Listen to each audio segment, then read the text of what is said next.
اعوذ باللہ من الشیطان اللعین الرجیم بسم اللہ الرحمن الرحیم۔ ناظرین کرام، السلام علیکم ورحمۃ اللہ وبرکاتہ۔ مسائل زندگی پروگرام لے کر ایک بار پھر آپ کی خدمت میں حاضر ہوں، اور آج ہمارے درمیان حجت الاسلام جناب مولانا سید ذکی حسن صاحب قبلہ تشریف فرما ہے۔ ہمارے پاس واٹس ایپ کے ذریعے سوالات ہیں، ٹیلی فون کے ذریعے سوالات ہیں، اور ہر بار کی طرح ایک اعلان بھی ہے کہ اب آپ کا یہ پسندیدہ چینل ون ایئرٹیل DTH پر بھی اویلیبل ہے، اور اس کا چینل نمبر ہے 699۔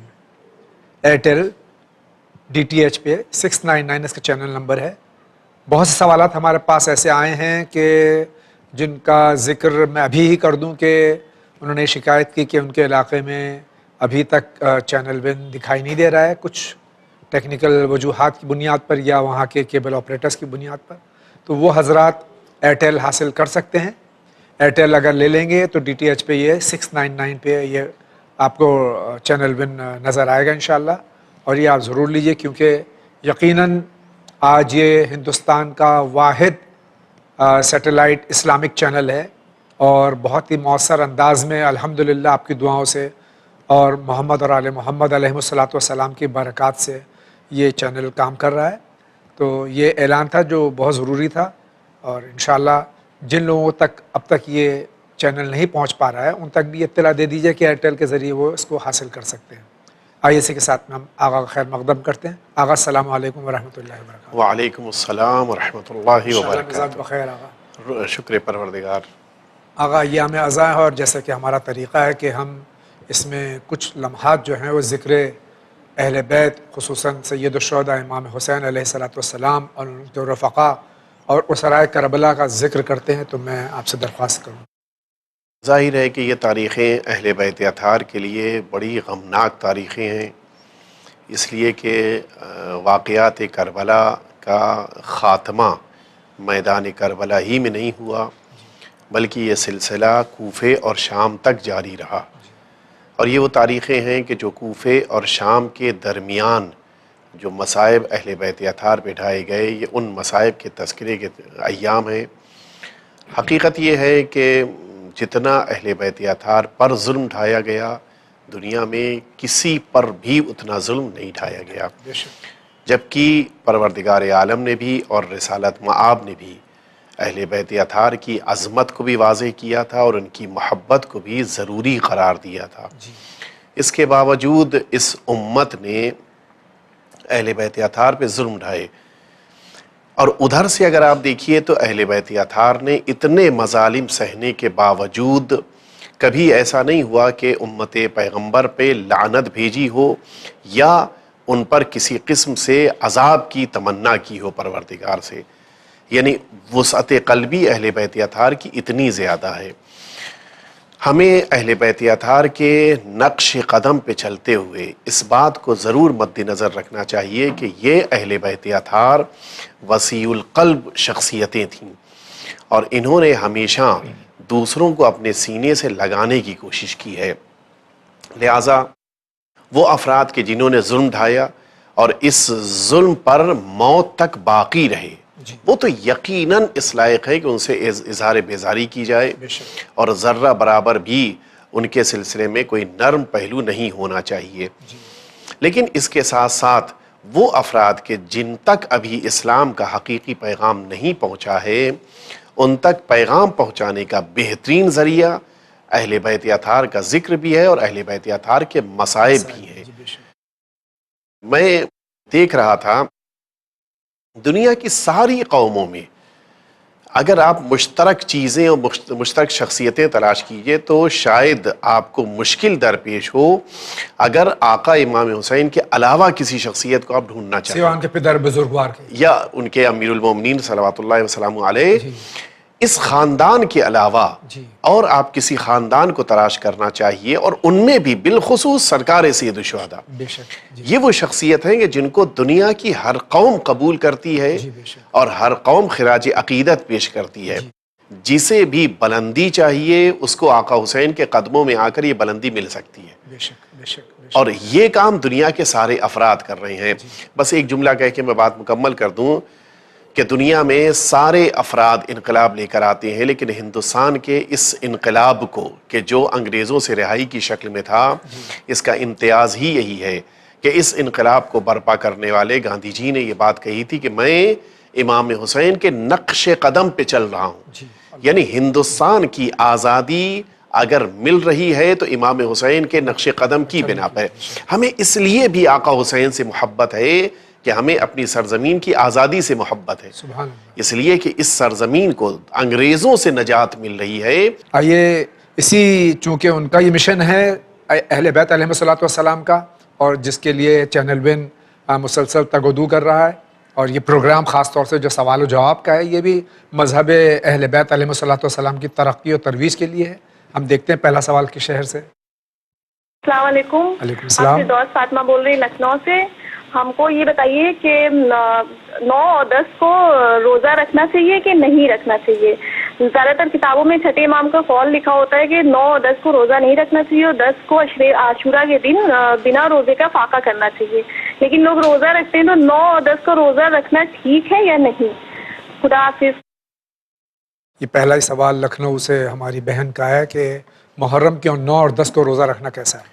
جہاں تک عاشور کے دن یعنی 10 محرم کی بات ہے تو اس دن تو روزہ بہرحال مکروہ ہے. جی. ہمارے سارے علماء نے اس بات کو لکھا ہے، اور اس کی وجہ بھی ہے سرکار سید الشہداء کے قاتلان اور ان کے خاندان والوں نے اس دن یعنی روز عاشورہ شکرانے کا روزہ رکھا اگلے سال. اور اس کو ایک تاریخ گڑھ دی گئی کہ یہودیوں نے بھی روزہ رکھا، اور بہرحال وہ ایک مستقل گفتگو جو بہرحال یہودیوں نے رکھا ہوگا لیکن مسلمان جو ہے، لیکن اگر مسلمان ہے پیغمبر اسلام کا پیرو ہے تو اس دن روزہ نہیں وارد ہوا ہے. اور اسی لیے ہمارے وہاں چونکہ ہمیں آقا حسین کی پیروی کرتے ہوئے بھوکے پیاسے رہنا ہے، تو اس دن ہم کیا کرتے ہیں، روزہ تو نہیں رکھیں گے، فاقہ کرتے ہیں تاکہ روزہ بھی نہ ہو کہ جو قاتلان حسین کی سیرت کے مطابق قرار دیا جائے، اور آقا حسین کی سیرت پہ عمل کرتے ہوئے ہمیں بھوکے پیاسے رہنا ہے، لہٰذا اس دن فاقہ قرار دیا گیا ہے. بہت بہت شکریہ. اگلا سوال ہم دیکھتے ہیں کہاں سے. السلام علیکم مولانا صاحب. میرا سوال یہ ہے، پہلے تو میں شکریہ ادا کرتے ہوئے ون ٹی وی کا کہ ہم لوگوں کو اتنی معلومات ہوتی ہے. مولانا صاحب میرے کو ایک سوال پوچھنا ہے کہ کل جو آپ نے ایک لڑکی نے سوال پوچھا تھا کہ شیعوں نے کوفے میں امام حسین کو بلایا تھا، تو مولانا صاحب نے جواب دیا کہ کچھ شیعہ ایسے تھے جو پیسے کی لالچ میں آ کے ان کے ساتھ میں مل گئے تھے، ابن زیاد میں چلے گئے تھے، ادھر ان کی مدد نہیں کر سکتے. لیکن مولانا علامہ جوہری، طباطبائی مولانا اور اطہر صاحب کی 3 مولانا میں سے کسی نے پڑھا ہے کہ یاد نہیں کہ کون سے مولانا پڑھا، لیکن انہوں نے پڑھا کہ وہاں پہ جب امام حسین کو شیعوں نے بلوایا تھا تو اس وقت 18,000 افراد وہاں رہتے تھے، اور امام حسین کے وہاں جاتے وہاں پہ پہنچے تو حالات صحیح تھے، لیکن پہنچتے ہی وہاں کا حساب کتاب تھا بدل گیا، کیونکہ ابن زیاد نے جو شیعہ وہاں پہ رہتے تھے ان کے گھروں میں تالے لگوا دیے تھے، ان کو اندر بند کر دیے تھے، جو بچے تھے ان کو قید کرا دیا تھا، تو اس لیے وہ ان کی مدد نہیں کر پائے. اس کے لیے ہم کو صحیح جواب جاننا ہے کہ کیا بات ہے اور شیعہ کا مطلب کیا ہے اور شیعہ کوئی قوم ہے. یہ اس جمعہ کے دن ہم کو یہ سوال کا جواب آپ نے بہت بہت شکریہ. خدا. اس سے قبل کہ میں آغا کی خدمت میں سوال پیش کروں، اس سے پہلے جو آپ ایپیسوڈ دیکھ چکے ہیں جمعے کے دن کا ایپیسوڈ، اس میں مفصل اس کا جواب دیا جا چکا ہے کہ کوفہ جو ہے وہ 100% شیعہ آبادی نہیں تھی بلکہ مکس آبادی تھی وہاں کی. اور اب میں آغا کے خدمت میں سوال پیش کر رہا ہوں. یہ تو حقیقت ہے کہ میدان کربلا میں آقا جس موقع کے اوپر تشریف لائے ہیں اس موقع کے اوپر سامنے کھڑی ہوئی فوج میں اکثر وہ افراد تھے کہ جو شام سے آئے تھے، اور ان میں اچھے خاصے وہ افراد تھے جو کوفے سے آئے تھے. لیکن کوفے سے شرکت کرنے والے وہ افراد تھے کہ جن کے دلوں میں ولایت اہل بیت نہیں تھی.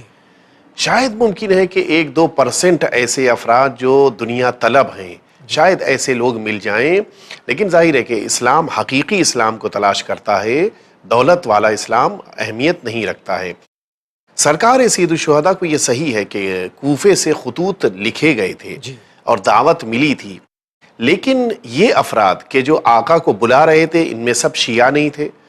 دوسری بات یہ کہ یہ افراد جو آقا کے چاہنے والے تھے ان کو اس کوفے میں قید کیا گیا تھا، ان کو روکا گیا یعنی یہ آقا حسین کی نصرت کے لیے میدان کربلا کی طرف نہ جا پائیں، اس کے لیے پورے کوفے میں کرفیو جیسا ماحول تھا. تو یہ تو ممکن ہی نہیں ہے کہ آقا کے قاتلان میں ایسے افراد ہوں کہ جو آقا کے ماننے والے ہیں، اس کی گنجائش ہی نہیں ہے. حتیٰ وہ لفظ نہیں استعمال کروں گا میں، لیکن آقا نے جو آخری خطبہ دیا ہے اس میں کلیئرلی بتایا ہے کہ یہ میرے سامنے کھڑے ہوئے افراد کس گروہ کے ہیں. وہ لفظ موجود ہے. بے شک. اس سے یہ بات سمجھ میں آتی ہے کہ آقا پہچان رہے ہیں، جان رہے ہیں کہ قتل کرنے والا گروہ وہ ہے کہ جو امیر المومنین سید عالم امام حسن امام حسین کو نہیں مانتا ہے. اور یہ طے شدہ بات ہے کہ جو ان کو مانتا ہے وہ قتل نہیں کرے گا. بے شک. تو اس لیے یہ فکر جو بعض ذہنوں میں آئی ہے یہ صحیح نہیں ہے. در واقع آقا حسین کے قاتلان وہ افراد ہیں کہ جن کا رشتہ بظاہر رسالت مآب اور اللہ سے جڑتا ہے، لیکن نہ وہ توحید کے پرستار تھے نہ رسالت مآب کے کلمہ گو تھے، بلکہ وہ حقیقی طور پہ اگر دیکھا جائے تو یہ وہ افراد تھے کہ جو دین اسلام سے خارج تھے. بے شک. اور آغا آپ کی بات کو تقویت دیتے ہوئے کہ جو آپ نے کہا کہ میں نام نہیں لوں گا، اور جو سرکار سید الشہداء علیہ الصلوۃ والسلام نے فرمایا، لیکن جو رجس سرکار ختم مرتبت کے نواسے حضرت امام حسین علیہ الصلوۃ والسلام کے طرفدار تھے، جب وہ جاتے تھے آخر میں وہ کہتے تھے کہ ہم دین علی پر قائم ہیں. تو سامنے والا اگر دین علی پر ہوتا اور مکتب علی پر اور مسلک علی پر ہوتا تو کہتا ہم نے تمہیں فرق کے اعتراض کرتا ہو. اس کا مطلب ہے کہ وہ مکتب اہل بیت اور مسلک مولائے متقیان پر قائم نہیں تھے جو آئے تھے مقابل میں. تو شیعہ کیسے ہو سکتے؟ یقیناً ظاہری اسلام اور ہے، حقیقی اسلام اور ہے. سرکار سید الشہداء کو قتل کرنے، حتیٰ آج بھی آقا حسین کے مقابل آنے والا کوئی بھی شخص مسلمان شمار نہیں ہوتا. بے شک. اس کے معنی ہے کہ نہ کل مسلمان تھا امام حسین کے سامنے آنے والا، نہ آج مسلمان ہے. مستند کتابیں لکھی گئی ہیں، آپ پڑھ لیں. قاتلان حسین کا مذہب ایک کتاب ہے، وہ پڑھ لیں، آپ پتہ چل جائے گا کون تھے قاتلان حسین. انشاءاللہ دیکھتا ہے. اگلا سوال کہاں سے؟ السلام علیکم. وعلیکم السلام. میں راجو زیدی بول رہا ہوں میرٹھ سے. میرا سوال یہ ہے کہ میرا ایک چھوٹا بھائی ہے، 2 چھوٹے بھائی ہیں اور میرے 3 بچے ہیں. میں اپنا خرچہ بھی چلاتا ہوں پلس ان کی دیکھ ریکھ بھی کرتا ہوں. کیا یہ صحیح ہے؟ بچوں کا بچوں کو حق دیتا ہوں، بھائیوں کا بھائیوں کو حق دیتا ہوں. کرپیا مجھے اس کے بارے میں آپ بتائیں. شکریہ. میرٹھ سے ہمارے بھائی سوال کر رہے ہیں کہ ماشاءاللہ یہ کماتے بھی ہیں اور اپنے بچوں کو اور اپنے بھائیوں کو جو ہے کہ ان کی کفالت بھی کرتے ہیں. یہ تو بہت عمدہ بات ہے. آیت اللہ العظمیٰ آغا ثانی نے لکھا ہے کہ اگر انسان بڑا ہو جائے اور والدین اس لائق نہیں ہیں کہ پیسہ کما سکیں تو والدین کا خرچہ بھی اولاد کو اٹھانا ہے. اسی طرح سے اگر یہ انسان اپنے بھائی بہن کا خیال رکھتا ہے، اپنے بچوں کی طرح سے ان کا خیال رکھ رہا ہے تو بہت اچھی بات ہے. یہ تو حقیقی اسلام ہے کہ جو ہمیں غیروں کے ساتھ حسن سلوک سکھا رہا ہے. یہ تو اپنے ہیں، واقعاً یہ اجر والا کام انجام دے رہے ہیں. بہت بہت شکریہ. اگلا سوال لیتے ہیں. السلام علیکم مولانا. السلام علیکم جاوید بھائی. وعلیکم السلام ورحمۃ اللہ. میرا سوال یہ ہے کہ میرا لڑکا 10 سال کا ہے، وہ بہت شرارت کرتا ہے اور اسکول میں جاتا ہے تو بچوں کو سب پڑھنے کے لیے دیتے ہیں، شرارت کرتا ہے اور ٹیچر کی بات نہیں مانتا اور ہمارے ماں باپ کی باتوں کو بھی نافرمان کرتا ہے. ہم نے اسے پیار سے سب سے سمجھا دی مگر وہ سمجھنے کو تیار نہیں ہے. بعد میں ٹیچر لوگوں نے ہمارے کو بلا کے اس کی کمپلینٹ کی، پھر بھی ہم نے ان کو سمجھایا تو سمجھنے کو تیار نہیں لڑکا. تو حل تھوڑا بتائیے مولانا، اس کے لیے کون سی دعا ہے بتائیں گے تو اچھا رہے گا. السلام علیکم. یہ بچہ 10 سال کا ہے اور اکثر اب یہ شکایتیں آ رہی ہیں کہ بچے جو ہے وہ کہنا نہیں مانتے. اچھا شرارت کرتے ہوئے تو ایک الگ مسئلہ آگا، پڑھائی کی طرف رجحان نہیں ہے. جی پہلی چیز تو یہ کرنی ہوگی والدین کو اولاد کی غذا پہ توجہ دینی ہوگی. یہ بہت اہم چیز ہے. اس لیے کہ معمولاً اس کی طرف ہم متوجہ نہیں ہوتے لیکن غذا اپنا اثر ڈالتی ہے، کرتی ہے. دوسری چیز یہ ہے کہ ان کو دعاؤں کی دنیا میں اپنے قنوت میں رب لا تذرنی فردا وانت خیر الوارثین، اس دعا کے 2 اثرات ہیں، ان میں سے ایک اثر یہی ہے، اس کو اختیار کرنا چاہیے. تیسری چیز یہ کہ ان کو اپنی سجدوں میں، اپنے آخری بالخصوص سجدے میں رب اجعلنی مقیم الصلاۃ ومن ذریتی ربنا وتقبل دعائی، اس دعا کو ضرور پڑھنا چاہیے. چوتھی چیز یہ کہ ان کو اپنے بچے سے گفتگو کرنی چاہیے کہیں خدا نہ خاصہ کوئی ایسی مشکل تو نہیں ہے کہ جو کسی اور شکل میں سامنے آ رہی ہے. لہٰذا کوشش کریں کہ اس کے سامنے اچھی مثالیں پیش کریں, اچھے واقعات بیان کریں, چینلز کے اوپر کنٹرول رکھیں, ریموٹ اپنے ہاتھ میں رکھیں, اس لیے کہ ان سب چیزوں کا بھی اثر ہوتا ہے. کس سوسائٹی میں بیٹھ رہا ہے, کن لوگوں کے درمیان بیٹھ رہا ہے, کون سے افراد ہیں کہ جن سے اس کی ملاقات ہو رہی ہے, ان ساری چیزوں پہ توجہ دیں اور اس بچے کے سامنے اچھی مثالیں پیش کریں کہ کون افراد دنیا میں کامیاب ہوئے, کون ناکامیاب ہوئے. اس قسم کی مثالیں جو علمی دنیا میں مستند اور معتبر افراد ہیں ان کی مثالیں پیش کریں, اور اس کے ساتھ ساتھ اہل بیت اطہار سے توسل کریں. ان سے بڑا کوئی انسانوں کے مسائل کو حل کرنے والا نہیں ہے. بے شک, بے شک. بہت بہت شکریہ. ہم آگے بڑھتے ہیں. السلام علیکم مولانا صاحب, میرا نام سحر ہے اور ہم لکھنؤ سے بول رہے ہیں. میرا یہ سوال ہے کہ جو قرآن مجید میں سورہ ہے, سورہ برات, اس میں بسم اللہ کیوں نہیں ہے؟ یہ ہماری بہن لکھنؤ سوال کریں, سورہ برات میں بسم اللہ کیوں نہیں ہے؟ جو اس کا سبب علماء نے بیان کیا ہے وہ اس کی وجہ یہ بیان کی گئی ہے کہ چونکہ بقیہ سوروں میں پروردگار عالم نے شروع میں اپنی رحمت کا ذکر کیا ہے. مثلا سورہ الحمد شروع ہوتا ہے الحمدللہ رب العالمین, تو چونکہ شروع ہی سے رحمت کا ذکر ہے لہٰذا اس سورے کے شروع ہونے سے پہلے بسم اللہ قرار دیا گیا. لیکن چونکہ سورہ براءت میں شروع ہی سے پروردگار عالم نے مشرکین سے اور وہ افراد کے جو دین الہی سے بیزار ہیں ان سے اپنی بیزاری اور براءت کا اظہار کیا ہے, لہٰذا وہاں کے اوپر بسم اللہ الرحمن الرحیم کو نہیں قرار دیا ہے.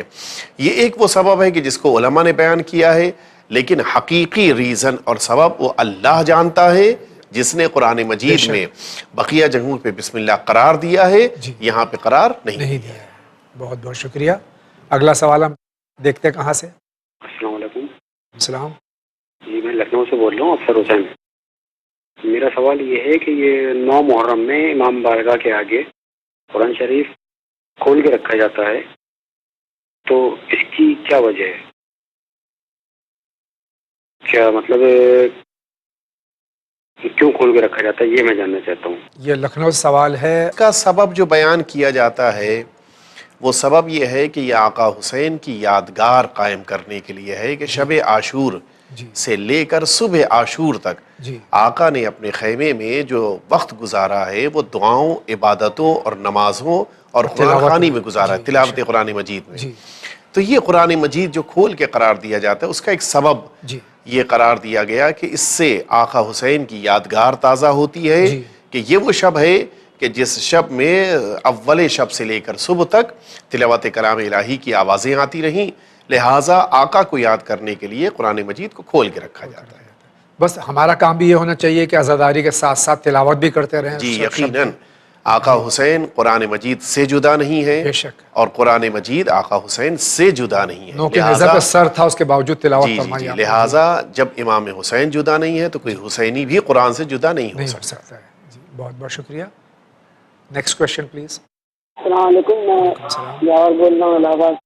میرا سوال ہے کہ اگر کوئی آدمی کوئی شخص 9 محرم کو مر جاتا ہے اور 9 محرم کو دفن ہو گیا, تو کیا اس کے قبر میں سوال جواب کیے جائیں گے؟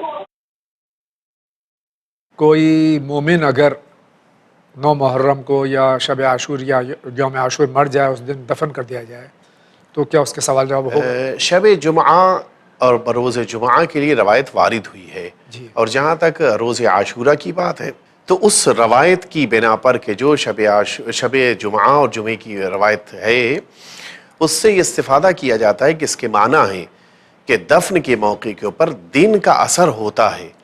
تو جب دن کا اثر ہوتا ہے تو پھر روز عاشورہ کا اثر یقیناً ہوگا. اور یہ طے شدہ بات ہے کہ اگر اس کے دل میں امام حسین کی محبت ہے اور اس کا سینہ محبت اور الفت اہل بیت سے بھرا ہوا ہے تو ان کے لیے اہل بیت اطہار کی یقیناً شفاعت ہے. اور ہمارا تو یہ عقیدہ ہے کہ ہم اہل بیت اطہار کے لیے خود کو قربان کر دیں, اور وہ ہستیاں بھی اتنی بلند ہیں کہ سال کے کسی دن بھی انتقال کرنے والے انسان کی نہ صرف یہ کہ اس کے قریب تشریف لاتے ہیں بلکہ اس کی شفاعت بھی فرماتے ہیں. تو جب ایسی شخصیتیں ہیں تو روز عاشورہ دفن ہونے والے کی شفاعت یقیناً فرمائیں گے, اگر باعمل مومن ہے, اگر انشاءاللہ محبت کے ساتھ عمل کے ساتھ دنیا سے رخصت ہوا ہے. بہت بہت شکریہ. اگلا سوال لیتے ہیں. السلام علیکم، میں میرٹ سے بول رہا ہوں. میرا سوال یہ ہے یا ماتم کیوں مناتے ہیں؟ یہ میرٹ سے سوال ہے. تاریخ یہ کہتی ہے کہ اس دنیا میں ہر ذرہ جی امام حسین کا ماتم کر رہا بے ہے. شک بے شک. وہ الگ بات ہے کہ اس کا ماتم ہم نہ دیکھ پائیں، نہ سن پائیں، نہ سمجھ پائیں، جی لیکن ساری کائنات امام حسین کا ماتم کر رہی کرتی ہے. ہے بے شک. اور جہاں تک انسانوں کی حیوانات میں بھی سارے حیوانات ماتم کرتی ہیں. جی جہاں تک انسانوں کی بات ہے، انسانوں میں بھی ہر انسان ماتم کرتا ہے. جی شاید ممکن ہے کہ اس کے ماتم کا طریقہ مجھ سے مختلف ہو، جی لیکن وہ ماتم کر رہا ہے. جی کوئی ہے جو ذکر حسین کے ذریعے ماتم کر رہا ہے، کوئی ہے جو پانی پلا کے ماتم کر رہا ہے، کوئی ہے جو علم اٹھا کے ماتم کر رہا ہے. ہر ایک کے ماتم کا طریقہ الگ ہے. جی اب سوال یہ پیدا ہوتا ہے کہ یہ پوری دنیا کیوں ماتم کر رہی ہے؟ تو اس کا صرف ایک سیدھا سا جواب ہے کہ یہ دنیا احسان فراموش نہیں ہے. جی جس آقا نے اپنی جان کی قربانی کے ذریعے سے اس کائنات کو بچایا ہے، جی اس کو یہ کائنات یاد کر رہی ہے. اس لیے کہ یہ کائنات احسان فراموش نہیں ہے. بے شک. ماتم کیوں کر رہی ہے؟ ماتم اس وجہ سے کر رہی ہے کہ آقا کو بڑی بے دردی کے ساتھ، بڑے ظلم کے ساتھ شہید کیا گیا ہے. ان کے رفقا کے ساتھ میں. جی جی، جو شہادت کا طریقہ کار اور انداز اور جو رخ اختیار کیا گیا میدان کربلا میں، وہ اتنا کربناک اور المناک ہے جی کہ جس کو یاد کر کے ہر انسان کا دل روتا ہے، بے شک. ہر انسان ماتم کرتا ہے. جی اور آقا حسین کے اوپر جو مظالم میدان کربلا میں ان پر، ان کے گھر والوں پر، ان کے اصحاب و انصار پر اختیار کیے گئے جو مظالم ڈھائے گئے، وہ یقیناً انسان کو گریہ کرنے پر مجبور کر دیتے ہیں اگر انسانیت ہے، اگر انسانیت اس کے دل میں ہے. بہت بہت شکریہ. ہم آگے بڑھتے ہیں. جی السلام علیکم. وعلیکم میرا السلام. سوال یہ ہے کہ مسجدوں میں جو اسٹول اور ٹیبل کے ساتھ ساتھ رکھا رہتا ہے نماز پڑھنے کے لیے، پہلی صف کے لیے سوال ہمارا یہ ہے پہلی صف میں اس اسٹول پہ کیسے کھڑا ہوا جائے؟ کیونکہ کرسی پہ اگر آدمی کھڑا ہوگا تو وہ آگے ہوگا اور باقی لوگ پیچھے ہوں گے، اور اگر کرسی کو پیچھے کرتے ہیں تو پھر پیچھے والی صف ڈسٹرب ہوگی. آگے والے صف میں جو لوگ کھڑے ہوتے ہیں اور وہ اسٹول اور کرسی آگے رکھی ہوتی ہے جو مسجدوں میں ہوتی ہے، تو اس سے نماز کیسے پڑھی جائے؟ کیا وہ ویسے ہی سیدھے رکھے رہیں؟ مطلب وہ آدمی جو کرسی پہ بیٹھے گا وہ جب کھڑا ہوگا تھوڑا سا آگے ہو جائے گا، باقی سب پیچھے رہے گی. تو رحمت کر کے اس کا جواب دیجیے. شکریہ.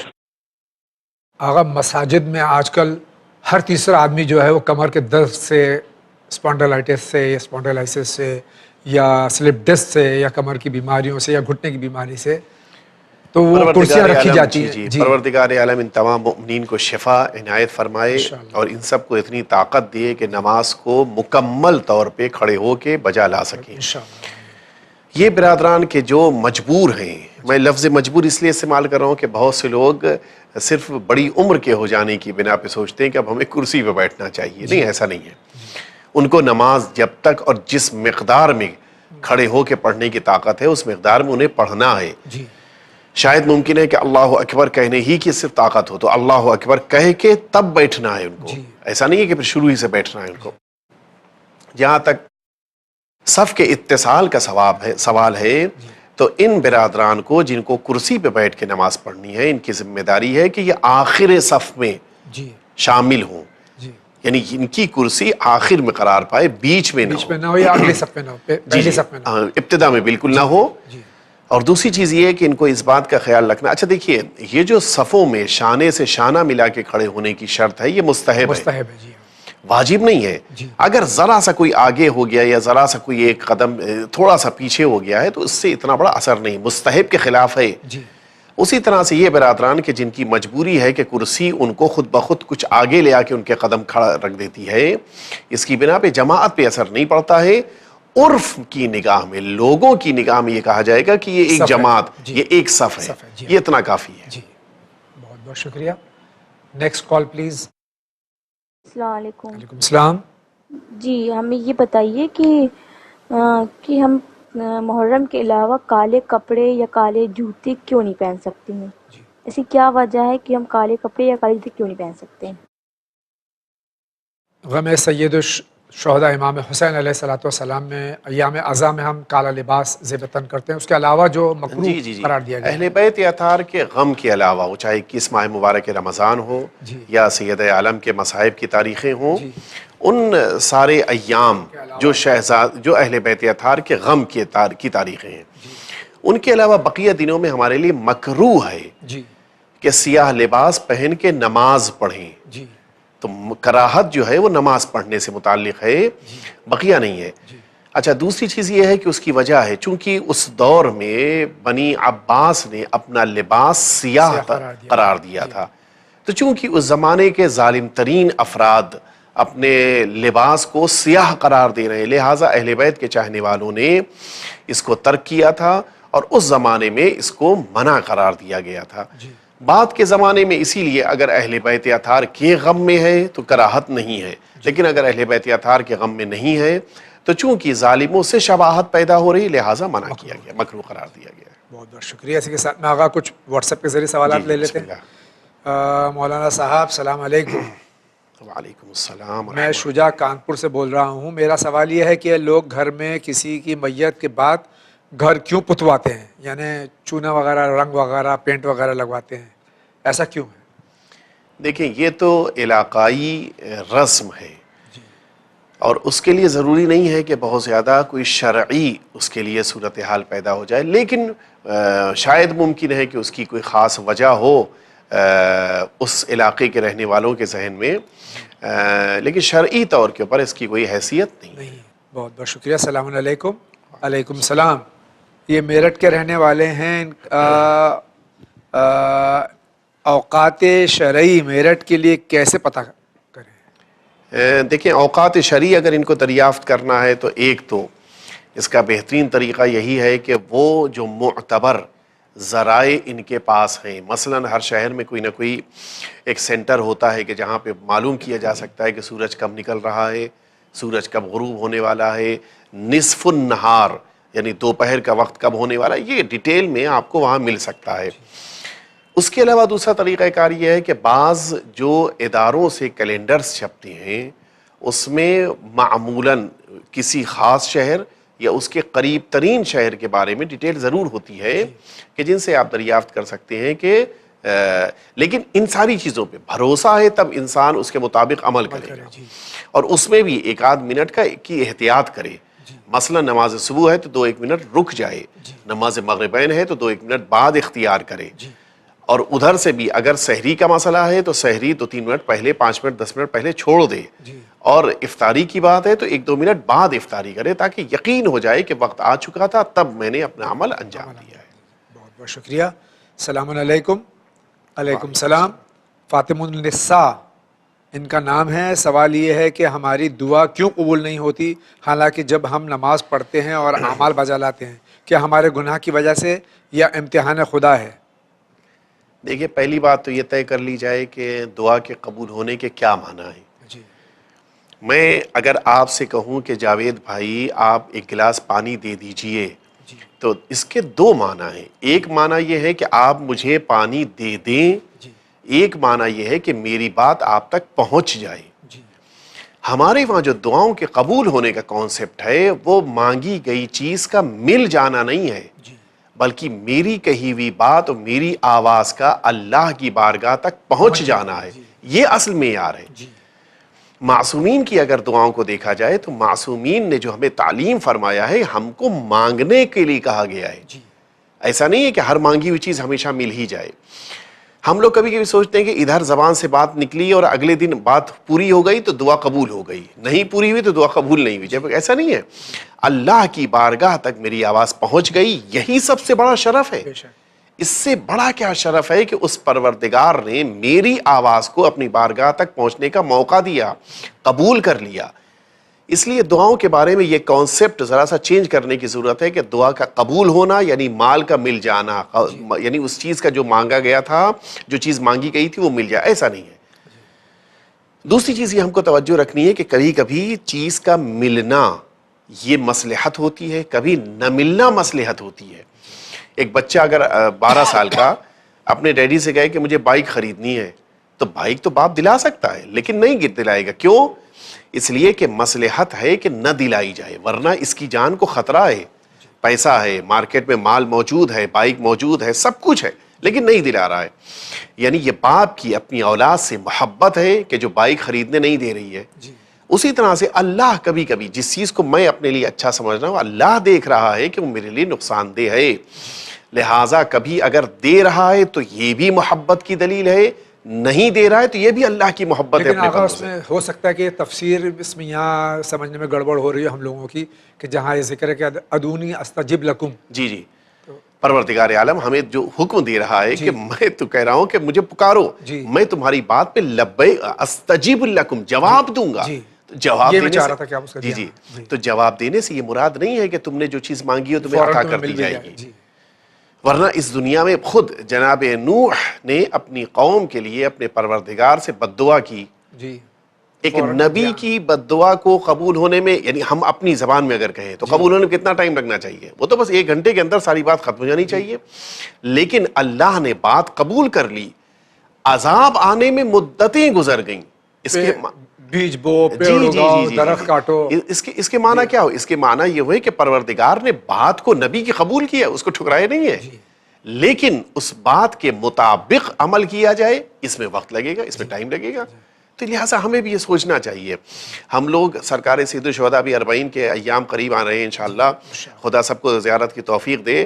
آقا کی بارگاہ میں ہم بھی کچھ نہ کچھ دعا لے کے حاضر ہوں گے.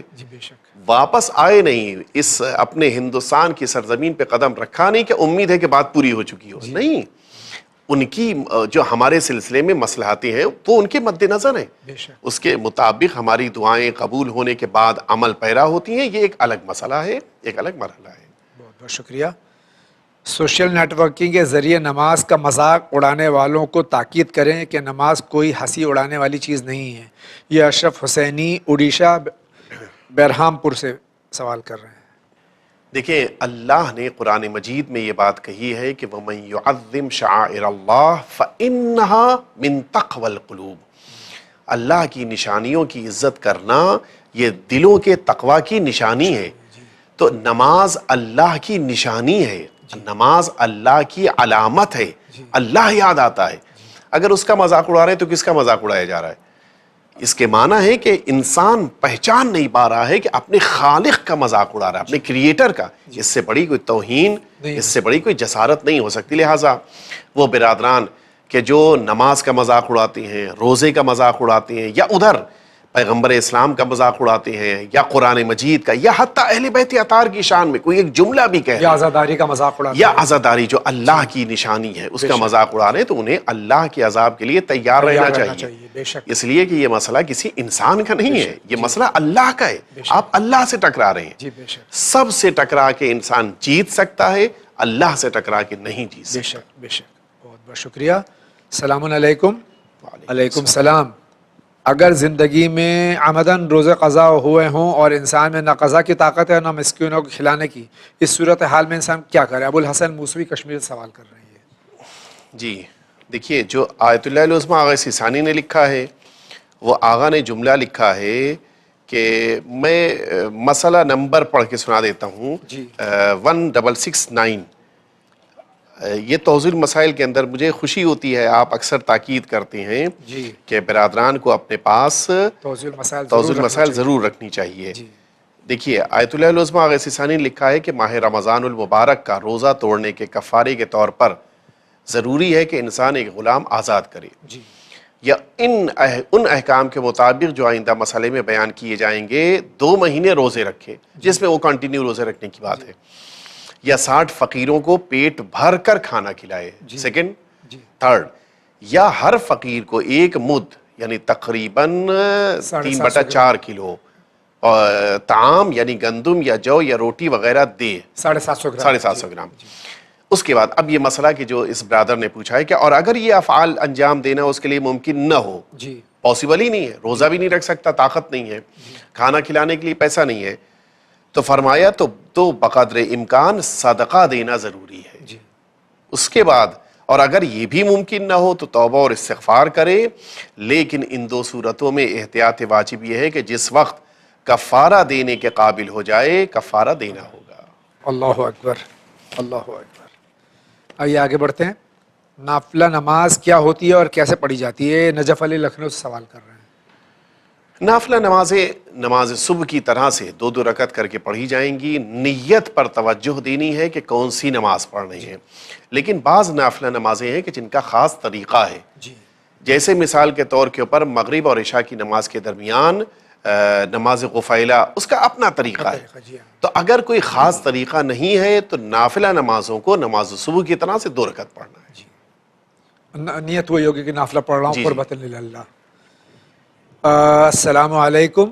علیکم السلام. ایک سوال میرے ذہن میں ہمیشہ آیا کرتا ہے کہ ضالین اور ضالین، اس میں کنفیوژن ہے کس طرح سے اس کو، کیونکہ ہم عرب دانی عربی نہیں جانتے. اس میں ہمارے کان جو بچپن سے آشنا رہے وہ ہندوستانی تلفظ کے، جی، لیکن جو ایکچول تلفظ ہے وہ وہی بتائے گا کہ جو عرب ہے. بے شک. جی، میرا تلفظ یا آپ کا تلفظ عربی اب نہیں رہ گیا. جی، لہٰذا نتیجہ یہ ہے کہ ہمارے کان آشنا تھے، ہم ان لوگوں کی آواز کو سن کے نیا پن محسوس کرتے ہیں. ایسا نہیں ہے.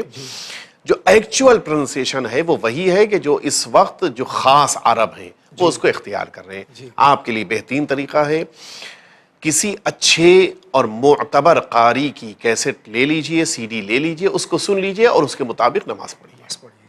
خاص طور سے آپ چینل ون پر ملاحظہ فرمائیں، بہت بہترین قاریوں کی قرات نشر ہوتی ہے. آپ اس پہ غور کریں، انشاءاللہ آپ کو سمجھ میں آ جائے گا صحیح کیا ہے.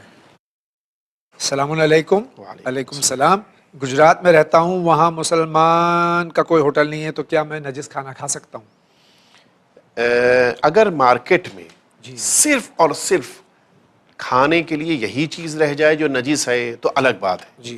لیکن اگر مارکیٹ میں جب تک بسکٹس ہیں، مارکیٹ میں جب تک سوکھے پیک چیزیں ہیں، فروٹس ہیں ایسا تم یا ڈرائی فروٹس ہیں، تب تک تو انسان کو اختیار، کوئی مجبوری نہیں رہ گئی. مجبوری تو تب ہے کہ جب کچھ نہ رہ جائے. تو پھر وہ تو اگر مسلمان کے بھی نجس تو آپ نہیں کھا سکتے. اچھا، سیکنڈ تھنگ یہ ہے کہ ہمارے اس ممبئی شہر میں بہت سے ایسے برادران ہیں کہ جو 2 گھنٹہ 3 گھنٹہ کا سفر کرتے ہیں اور اپنی جاب پہ جاتے ہیں، لیٹ نائٹ واپس آتے ہیں، لیکن اپنے ساتھ ٹفن لے کے جاتے ہیں. تو آپ اپنے گھر سے پاک و صاف کھانے کا ٹفن لے کے جائیے، دوپہر میں کھانا کھائیے تاکہ 40 دن کی عبادت آپ کی محفوظ رہے. تو فائدہ تو آپ کا ہونے والا ہے. السلام علیکم. وعلیکم السلام. Islam talks of no bias.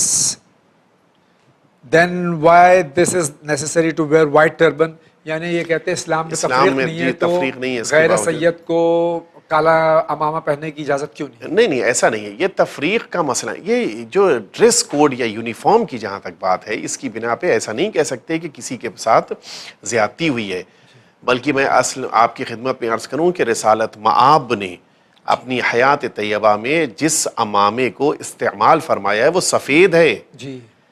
تو اگر واقعاً تعصب ہوتا تو پھر سفید امامہ کسی اور کے سر پہ نہ دکھائی دیتا اولاد رسول کے علاوہ. تو یہ تعصب نہیں ہے، یہ ایک پہچان تھی کہ جس کو قرار دیا گیا، اس سے تعصب ثابت نہیں ہوتا. بہت بہت شکریہ. السلام علیکم. وعلیکم السلام. یہ صدف زہرا لکھنؤ سے. یہ آیت اللہ العظمیٰ سید سیستانی مدظل العالی کی تقلید میں ہے. اگر کسی کو نجاست کا صحیح علم نہ ہو اور وہ کوئی رطوبت دیکھنے پر اسے نجس سمجھے اور کسی بھی چیز کو ٹچ کرنے پر لگے کہ یہ بھی نجس ہو گئی اور کچھ وقت کے بعد نجاست کا صحیح علم ہو جائے تو پہلے والی نجس چیز ڈاؤٹ کی حالت میں تو پاک کرنا ضروری ہے.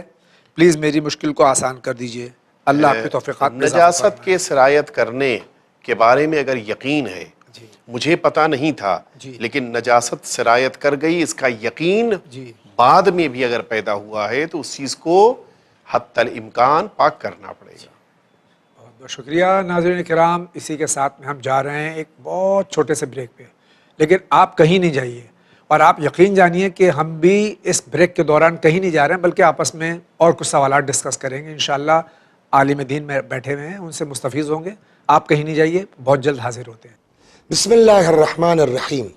تعاونوا علی البر والتقوی ولا تعاونوا علی الاثم والعدوان. مدد کرو ایک دوسرے کی تقوی کی بنیاد پر، نیکی کی بنیاد کے اوپر. کیسے کر سکتے ہیں مدد؟ مختلف طریقے ہیں. من جملہ اس میں سے کوئی اگر نیک کام کر رہا ہے ہم اس میں شریک ہو سکتے ہیں. مثلا یہ آپ کا چینل ون جو معارف اہل بیت کو پھیلانے کے لیے مسلسل کوشش کر رہا ہے. اگر آپ زیادہ نہیں روز کے 5 روپے الگ کر دیں، مہینے کے 150 روپے ہوئے. بہت بڑے کام کے لیے چھوٹی سی رقم 5 روپیہ. آپ بھی شریک ہیں تعاونوا علی البر والتقوی کے طور پر اس کار خیر میں. World Islamic network. Bank details: state bank of India, branch Samuel street, Mumbai 9. Account number 336802133703. IFSC SBIN 0060138.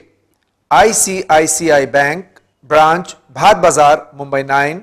Account number 1223050000220. RTGS NFTS IFSC code ICIC 0001223. آپ اپنا چیک یا ڈیمانڈ ڈرافٹ بھی ہمیں پوسٹ کر سکتے ہیں. آپ منی گرام اور ویسٹرن یونین سے بھی ڈونیشن یا خمس ٹرانسفر کر سکتے ہیں. ہمارا پتہ ہے ورلڈ اسلامک نیٹ ورک، 6769 حضرت عباس علیہ السلام street, Dongri, Mumbai 400009، India. Telephone number 912223433540 23434304. Email winislam@gmail.com. Website winislam.com.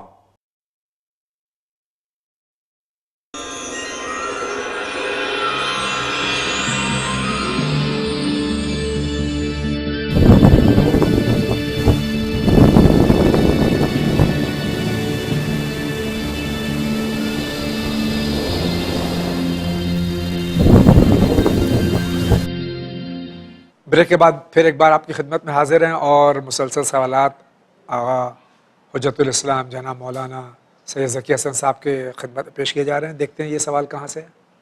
میرا نام سید شبیب احمد رضوی ہے، میں بہار سے بول رہا ہوں. میرا سوال یہ ہے کہ 10 محرم کو عاشورہ کے دن جو سبیل سکینہ کے نام پر سبیل تقسیم کی جاتی ہے، وہ تقسیم کرنا صحیح ہے؟ کیونکہ اس دن جو لوگ فاقے میں رہتے ہیں. عاشور کے دن پانی پلانا، شربت پلانا، جس دن ہم فاقے ہوتے ہیں، کیسا ہے یہ عمل؟ یقیناً عاشور کے دن فاقہ ہوتے ہیں برادران ایمانی، لیکن بہت سے ایسے برادران ہوتے ہیں جو بیماری کی بنا پر یا مثلاً دائرہ ایمان میں داخل نہ ہو پانے کی بنا پہ بہت سے ایسے افراد ہیں جو اس دن فاقہ نہیں کرتے. تو اگر آقا حسین کے نام پر پانی پلایا جا رہا ہے تو پانی پلانے میں کوئی ایسا اور عوام کو پلایا جاتا ہے، ہر قوم کے لوگ ہوتے ہیں، ہر قوم کے لوگ ہوتے ہیں، جس سے ایک پازیٹیو میسج جاتا ہے کہ سرکار سید الشہداء کے نام پر پانی پلایا جا رہا ہے. بہت بہت شکریہ. آگے بڑھتے ہیں. چاہتی ہوں کہ کیا روز عاشورہ اعمال عورتوں پہ منع ہے؟ کیا پڑھنا منع ہے یا پڑھیں تو ثواب ہے؟ یوم عاشورہ جو اعمال ہم کرتے ہیں یہ خواتین پر بھی اسی طرح جس طرح مردوں؟ یقیناً ان خواتین کے لیے بھی یوم عاشورہ کے اعمال کا استحباب ثابت ہے. جی بہت بہت شکریہ. اگلا سوال لیتے ہیں. السلام علیکم. وعلیکم السلام. میں صفدر عباس میرٹھ سے بول رہا ہوں. جی فرمائیے. مولانا مجھے یہاں جو ہے امام حسین علیہ السلام کا سوئم کی مجلس میں کچھ بہت عورتیں سپارہ پڑھ کر مولا حسین کو بخشتی ہیں، کیا یہ صحیح ہے؟ یہ میرٹھ سے سوال ہے کہ ہم کسی روز بھی، چاہے امام کا سوئم ہو، 40واں ہو یا اور کوئی دن ہو، ہم جو قرآن مجید پڑھ کر ہدیہ کرتے ہیں سرکار سید الشہداء کے، صحیح ہے یہ؟ اگر لفظ ہدیہ آپ استعمال کر رہے ہیں ہماری اردو زبان کے اعتبار سے تو صحیح ہے، لیکن معمولاً لفظ بخشنا ہمارے وہاں ایک اردو زبان میں تصور ہے کہ غیر معصومین کو بخشا جاتا ہے. تو لفظ صحیح استعمال کیا جائے کہ اہل بیت اطہار کی خدمت میں ہدیہ. جس طرح سے صلوات ہم اہل بیت اطہار کی خدمت میں ہدیہ کرتے ہیں، ان کو ضرورت نہیں ہے، جی بے شک ہمیں ضرورت ہے. بے شک. اسی طرح سے یہ قرآن مجید ان کی خدمت میں پیش کریں گے تو ان کو ضرورت نہیں ہے، ہمیں ان سے کچھ لینا ہے. لہٰذا ہم اپنی وفاداری کو ثابت کرنے کے لیے اپنی اچھی چیزوں کو ان کی بارگاہ میں پیش کرتے ہیں. شکریہ. یہ ٹیلی فون کہاں سے دیکھتے ہیں؟ السلام علیکم. وعلیکم السلام. میں لکھنؤ سے فاطمہ بول رہی ہوں. یہاں مجلسوں اور شبیداریوں میں رات بھر لاؤڈ اسپیکر لگا دیے جاتے ہیں جس سے دوسرے لوگ ڈسٹرب ہوتے ہیں. میرا سوال یہ ہے کہ عزاداری میں لاؤڈ اسپیکر کا استعمال کیسے ہونا چاہیے؟ آغا عزاداری ہو یا عزاداری نہ ہو، لیکن اگر ہماری کسی فعل سے اگر ہمارا پڑوس اور ہمارے محلے دار جو ہیں ان کو تکلیف ہو رہی ہو، تو دیکھیے اگر مقصد یہ ہے کہ آواز، ظاہر ہے کہ ایک انسان کی آواز اتنی بلند نہیں ہوتی کہ 2-4-10 گھر تک آواز چلی جائے.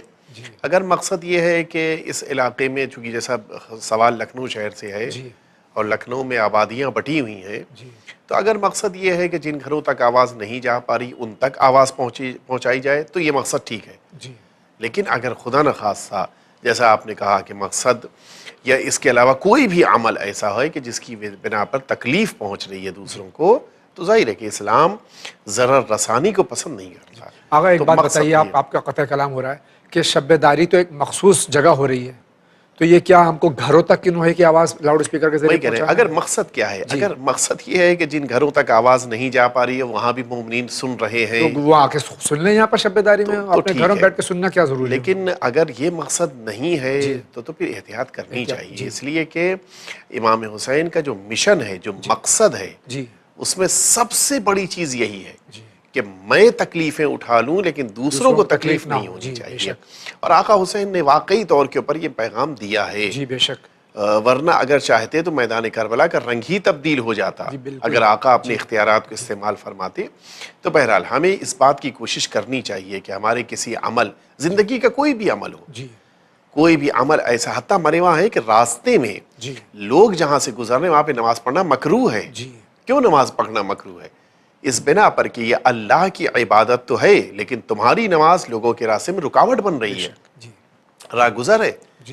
تو لہٰذا ہمیں اس قسم کی طرف توجہ دینی چاہیے. مقصد کیا ہے؟ آواز پہنچانا ہے تو ٹھیک ہے، اگر آواز نہیں پہنچانا ہے بلکہ لوگوں کو تکلیف پہنچانا ہے تو پھر مقصد عزاداری کے خلاف ہے. ہماری عزاداری، ہماری عبادت اور خاص طور سے سید الشہداء کی جو عزاداری ہم کرتے ہیں، اس کا پازیٹیو وائبز جانے چاہیے لوگوں تک. اب مقصد ہے عزاداری کا یہی ہمارے کہ لوگ جو اس طرف اٹریکٹ ہوں. انشاءاللہ اللہ تعالی ہم سب کو توفیق عطا فرمائے کہ ہم صحیح طور سے عزاداری سید الشہداء امام حسین علیہ السلام انجام دے سکیں. آئیے اسی کے ساتھ آگے بڑھتے ہیں. جی، میرا نام ڈاکٹر شکیل اختر ہے، میں میرٹھ سے بول رہا ہوں. میرا سوال یہ ہے کہ کیا ہومیوپیتھک دوا لینے کے فوراً بعد نماز پڑھی جا سکتی ہے یا قرآن شریف پڑھ سکتے ہیں؟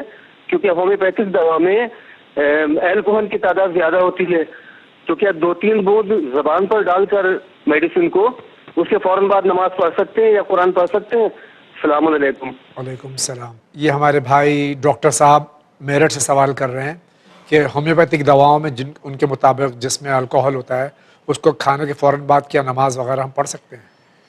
دیکھیں، جدید فقہی مسائل آیت اللہ العظمہ آغا سیستانی نے مسئلہ نمبر 37 میں یہ لفظ لکھا ہے کہ الکوہل کی تمام انواع، چاہے انہیں لکڑی سے بنایا گیا ہو یا کسی اور چیز سے، یہ سب پاک ہیں.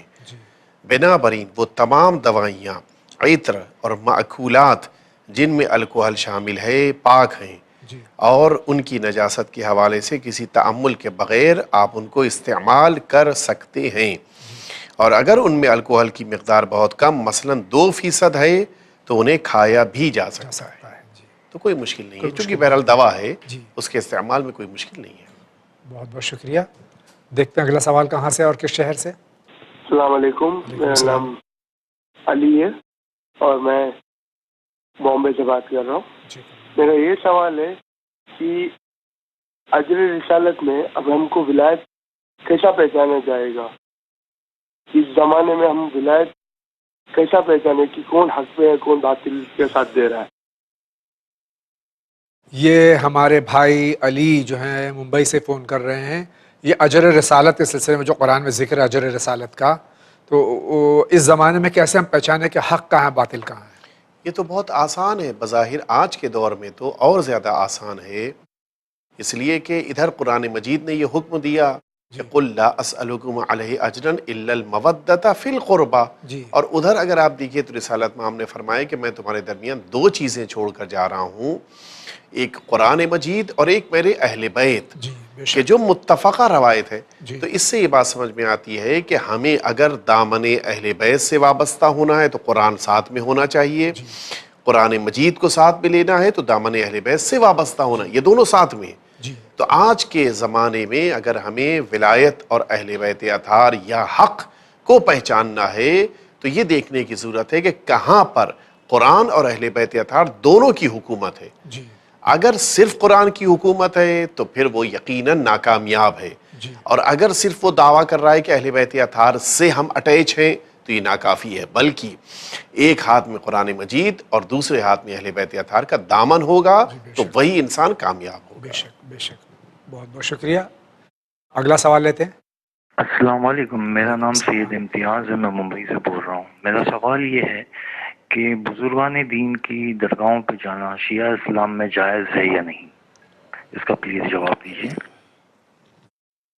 ہمارے بھائی ممبئی سے سوال کر رہے ہیں کہ بزرگان دین، اب انہوں نے یہ نہیں بتایا کون سے بزرگان، ان کا سوال یہ ہے کہ ان کی درگاہوں پر، ان کی بارگاہوں میں جانا صحیح ہے ہمارے مذہب کے حساب سے؟ شہر آگرہ میں قاضی نور اللہ شوشتری کی عظیم الشان بارگاہ ہے، اس بارگاہ میں یقیناً جانا چاہیے. ان کی خدمتیں ہیں، احقاق الحق ان کی کتاب ہے کہ جن کی قبروں پہ جانا چاہیے، اس لیے کہ دین ہم تک انہی کے ذریعے سے پہنچا ہے. لیکن ہم ان شخصیتوں کا اس لیے احترام کرتے ہیں کہ یہ آل محمد کے فقیہ ہیں، اس لیے ہم ان کا احترام کرتے ہیں کہ انہوں نے ترویج دین اہل بیت میں قربانیاں دی ہیں یا اس مقصد کے لیے انہوں نے سختیاں برداشت کی. لہٰذا ان کا احترام کرنا، ان کی قبروں پہ جانا اور ان کے لیے ایصال ثواب کرنا بہترین طریقہ کار ہے کہ جس کو اختیار کرنا چاہیے. بہت بہت شکریہ. اگلا سوال کہاں سے دیکھتے ہیں؟ ہمارا سوال یہ ہے، ہم لکھنؤ سے بول رہے ہیں، حسین رضوی نام ہے ہمارا. یہ جو زلجنا ہوتا ہے کیا اس کو چومنا صحیح ہے یا غلط؟ اور اس کا جو جھوٹا لوگ کھاتے ہیں وہ ٹھیک ہے یا نہیں؟ لوگ اس کو کہتے ہیں کہ غلط ہے. یہ لہٰذا آپ بتائیں کہ یہ کیسا ہے؟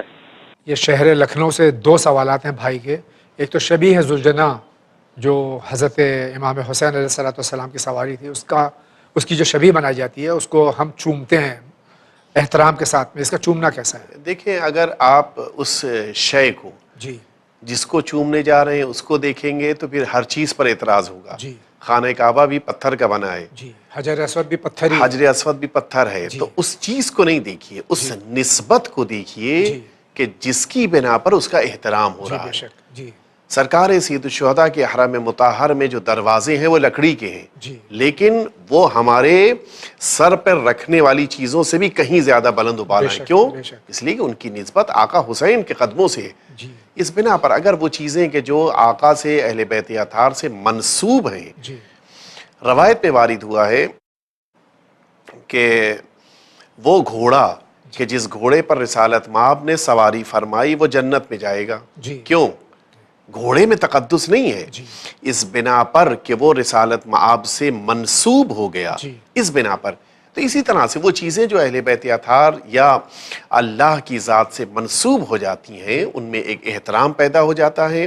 ان کو چومنا، ان کی بارگاہ میں اس حیثیت سے جانا کہ اللہ نے انہیں محترم سمجھا ہے، یہ اللہ کے احترام اور اللہ کی تعظیم میں شامل ہے. بہت بہت شکریہ.